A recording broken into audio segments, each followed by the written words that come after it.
Alrighty, so this is a deck profile of my Yu-Gi-Oh deck that I'm currently having fun with right now. I just assembled this deck maybe 2 or 3 months ago, and I played with my friends, tested it a little bit. It's pretty interesting to say the least. I'll talk about the combos and the stuff you can do with the deck later. But right now I'm just go through of what we have. So you have your 3 Mystic Pipers. I'm sure people know that Mystic Piper is a +1 or else +2 if you drew a level 1 monster. You know, if you reveal it and it's a level 1, you can draw another card. So I'm all about the pluses in this game. So, and it's really fun for me. So you also have his 3 buddies, how do you say that? The King Cabillo? Yep, tend to revive him or any other level 1 monsters that I have in my graveyard that can be used for Exceed Summon. And I also run a two Doom Caliber Knights. I realize this card isn't as effective due to the format right now. Everything is Dragon Rulers, and you can't really do much with only one effect, and you cannot revive him from the graveyard, which is a blah. Let's just say it's not the best card to use, but I like it anyway. You know, simple one negation, 1-for-1 negation, and I also use 3 Battle Faders. These guys are relatively effective. I'm thinking of actually adding Swift Scarecrow in the deck, but still debating on it. Battle Faders, you know, save you from those disgusting LTKs you get everywhere nowadays. Karakiris, what else? Machina, maybe with limited removal. You also have Dragon Rulers, obviously. You can have so many decks that can ODK, or just a random road deck. So, yep. And with Battle Fader, these 2 cards actually turns out to be a pretty good combo here. Battle Fader and Cyber Valley. You have Battle Fader, you special summon it, you summon Cyber Valley during your next turn, and use its secondary effect. It's a +2 cards, which is really, really powerful. And here's some hand traps. Gores. I don't really run that many spells and traps, so Gores is relatively at ease, and it's really, really powerful against it. And since this deck is all about the draw power, you can use a little hand with Tragodia. You can use him pretty effectively. And I'll go there and I'll explain them in a moment. Have 1 Honest. Sometimes to bail out your opponent, sometimes they'll be wondering what is that set card right there. It's my Honest, take like 200 defense points.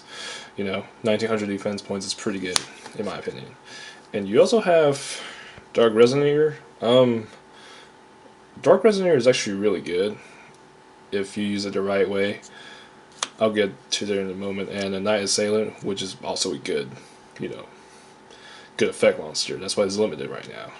I hope it goes semi-limited, But this card is just too good. It's really, really powerful, and it's a 1-for-1, literally. And that's why we have the 2 tour guides. Tour guides, situational, some strategies. If you have a tour guide in hand, which card should you go for depending on your situation? Are you defending yourself or are you going on the offense? It really depends on which one to search, because you do have Night Assailant and you do have Dark Resonator.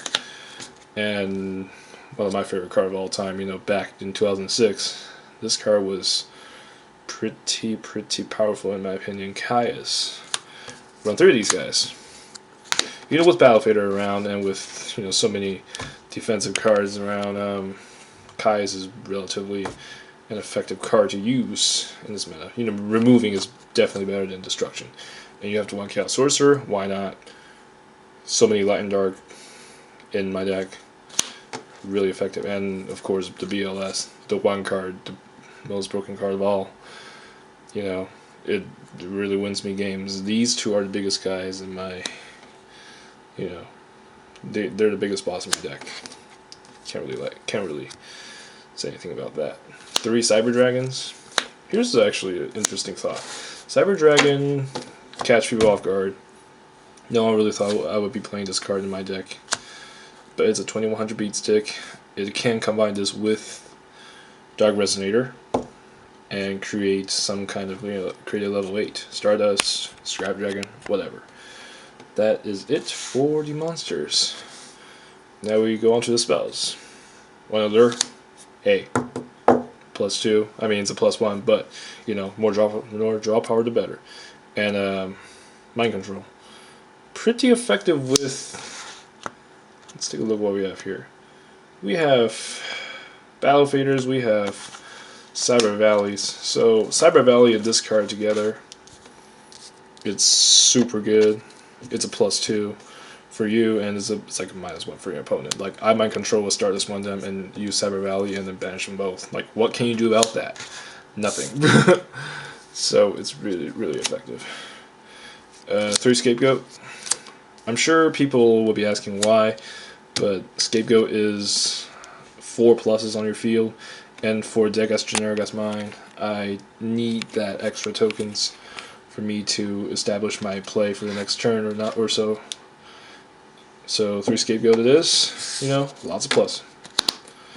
And 3 Creature Swap. I think there's a reason why, or you probably know why I'm using these. Creature Swap, you can swap one of your tokens for whatever monster your opponent has. So I took over a Quasar one time with Creature Swap from token. The guy pissed the F off and he kind of rage quit on me. Really broken card. I might trim it down to 2, but we'll see what happens.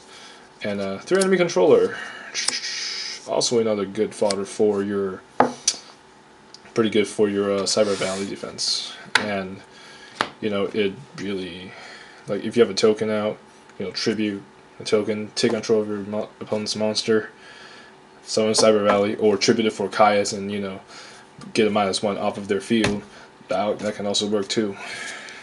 And yep, Enemy Controller is really effective in this deck, and I love it. Love it.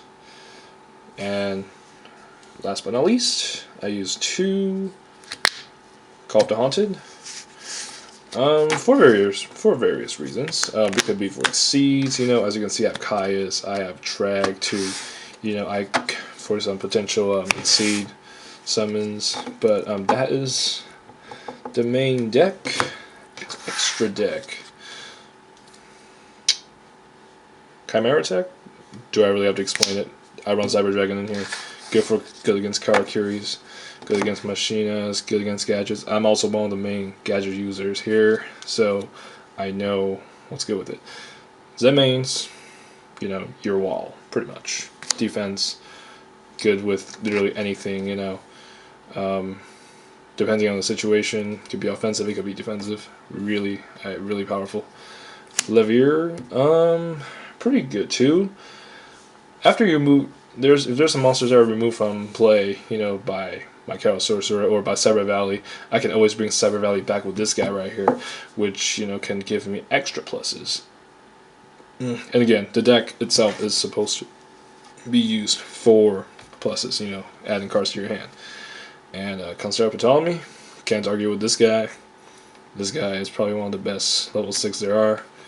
I'm not really sure. Like, level 6, I have a couple targets. I have 3 Caius and 2 Trek, depending on what my graveyard setup is. I can have a Trek and a Caius at the same time, and then, sack for this guy, and then, return whatever card I want from my graveyard back to my hand, or return any card, literally, on the field to the hand too, for potential OTK. So, and Force Focus, just a big beat stick.